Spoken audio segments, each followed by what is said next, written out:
आज हम 9 क्लास के न्यूमेरिकल्स करेंगे। सबसे वैसे दो ही न्यूमेरिकल्स हैं, शॉर्ट हैं बहुत ज़्यादा। 9.1 है हमारे पास, ठीक है। The concrete roof of a house of thickness 20 centimetre, length इन्होंने हमें बता दी है 20 centimetre.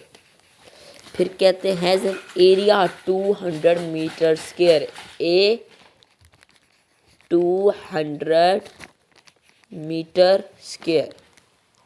The temperature inside the house, house के अंदर मतलब T1। अब उन्होंने इनसाइड हमें बताया तो बाहर का भी तो बताएंगे ना, आउटसाइड का भी। T1 हमारे पास होता है 15 सेंटीग्रेड है अभी, ठीक है। अब सेल्सियस से हमने केल्विन में जाना है, तो 15 केल्विन में जाने के लिए 15 को प्लस कर दूंगा 273 के साथ, और हमारे पास आंसर आ जाएगा 288 और केल्विन, ठीक है। नेक्स्ट जाते हैं T2। अब वो कहते हैं एंड आउटसाइड इज 35 सेंटीग्रेड। अब हम 35 तो भी केल्विन में कर लेंगे। 35 प्लस 273, आपको जहाँ भी सेल्सियस में नजर आया आपने केल्विन में कर देना है। ये हो जाएगा 308 केल्विन, ठीक है। Find the rate of which thermal will be conducted, thermal energy will be conducted through the roof. मतलब हमने इन थर्मल एनर्जी फाइंड करनी है जो हमारे पास किसकी इक्वल होती है, Q/T के। ये हमने करनी है find. The value of K for concrete is 0.65 वाट, ठीक है। वो कहते हैं कि जो हमारे पास K की वैल्यू होगी वो होगी 0.65 वाट मीटर पर केल्विन पर, ठीक है। इन्होंने हमें ये सारा डाटा अभी दे दिया। अब हमने इसमें से फाइंड करना है Q/T।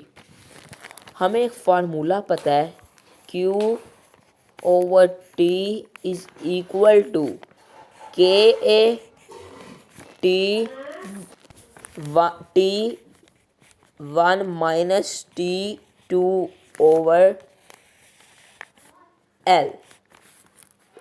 अब हम इसमें करेंगे वैल्यू स्पोर्ट, लेकिन उससे इधर ही कर देते हैं, ठीक है। मैं कह रहा था उससे पहले वीडियो लाइक कर दें प्लीज़। अब के हमारे पास इक्वल उन्होंने दिया 0.65, ठीक है।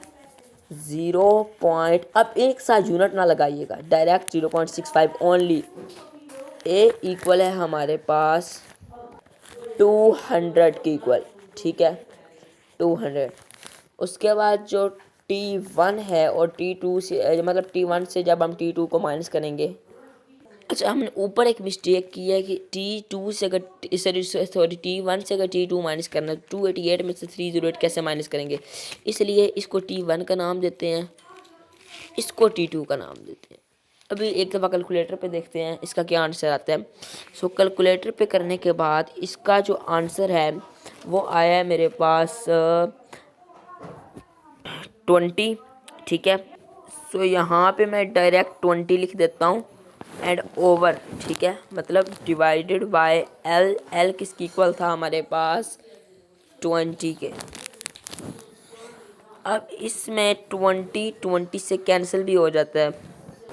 अच्छा, अगर हम लोगों ने इसको और थोड़ा इजी बनाना है तो अगर हम लेंथ को मीटर में चेंज कर दें, उसके लिए हमको क्या करना होगा, 20 को डिवाइड करना होगा 100 के साथ। डिवाइड जब करेंगे 0.2 मीटर आ जाएगा। तो यहाँ अगर हम लेंथ की जगह फिर लिखते हैं और इसकी जगह 0.2। अब हम इसको सॉल्व करते हैं।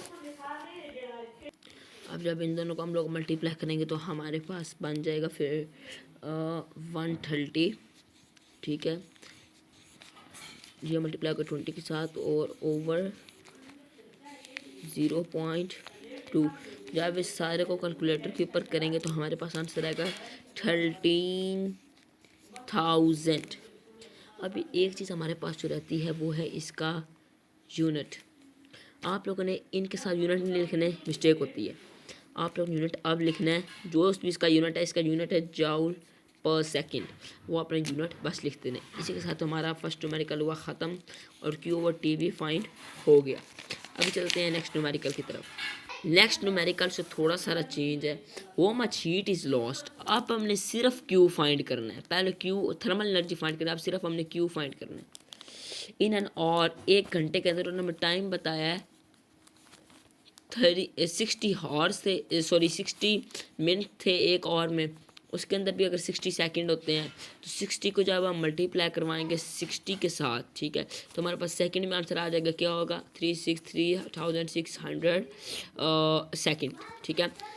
उसके बाद कहते हैं through a glass window measuring 2.0 metre by 2.5, मतलब अब उन्होंने हमें अब ये जो 2.0 और 2.5 है, ये हमें किसी तौर पर लेंथ वगैरह हम नहीं लेंगे।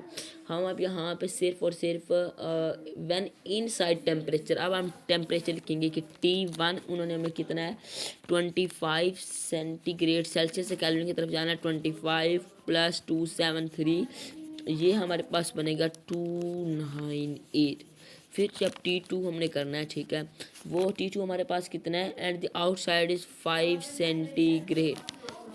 5 + 273 और ये इसके साथ कैलविन आता है 278 कैलविन। अब यहाँ पे लेंथ आप लोग कहेंगे हमने क्यों लिया, क्योंकि लेंथ उन्होंने हमें आगे दी हुई है। The thickness of the glass is 0.8 centimetre, तो इसको हम लिख लेते हैं 0.8 सेंटीमीटर। जब हमने इसको मीटर में ले आना है तो इसको 1000 के साथ डिवाइड करवा देंगे, क्या बनेगा 0.8। इसको जब हम 1000 के साथ डिवाइड करवा देंगे तो हमारे पास बन जाएगा 0.008 मीटर। हमने मीटर में आंसर ले लिया। अब हमने सिर्फ Q फाइंड करना और कुछ भी नहीं फाइंड करना। पिछले में हमने Q ओवर T करना था, इस बार हमने Q ओनली फाइंड करना है। अब हम क्या करेंगे, लगाएंगे Q ओवर T वाले फार्मूला। Q ओवर T वाला फार्मूला क्या? Q over T is equal to K, इसके बाद था A। अब इसमें हमने T2 को T1 में से माइनस करवाना है, ठीक है। T2 को T1 में, इसमें छोटा बड़ा नहीं देखना, इसमें T2 को डायरेक्ट T1 में से T2। आई होप कि पिछला न्यूमेरिकल है ना, उसमें उन्होंने फार्मूला गलत लिखा हुआ था। पिछले में भी T2 minus T1 divided by L। T the divided multiply हो जाएगा, क्या बनेगा? Q is equal to TKA T2 minus T1 over L। अब हम इन सारों को मल्टीप्लाई करवाएंगे। अब हमारा Q हमने फाइंड कर लेना है, ठीक है। T उन्होंने हमें दिया हुआ है 3600, ठीक है। लिखने की कौन ज़रूरत, इसके साथ 0.8, उसके बाद 5 T2 माइनस T1 2, मतलब 278 माइनस 3 माइनस 298, ठीक है, ओवर 0.008 मीटर।